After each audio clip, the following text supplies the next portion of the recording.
আপনি কি হাসতে চান তাহলে এই ভিডিওগুলো দেখুন। তবে হ্যাঁ, ভিডিওগুলো দেখে যদি আপনি একটু হেসে থাকেন তাহলে একটি লাইক করে চ্যানেলটি সাবস্ক্রাইব করবেন। আর যদি হাসি কন্ট্রোল করে ফেলেন তাহলে কমেন্টে বলে যাবেন। নাম্বার 3। আসসালামু আলাইকুম, আমি টিকটকে নতুন। ওয়ালাইকুম আসসালাম, আমিও ইনস্টাগ্রামে নতুন।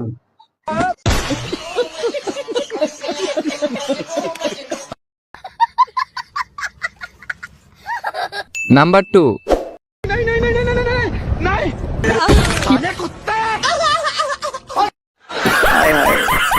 इतना सुकून।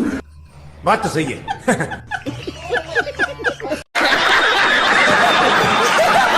নাম্বার 1।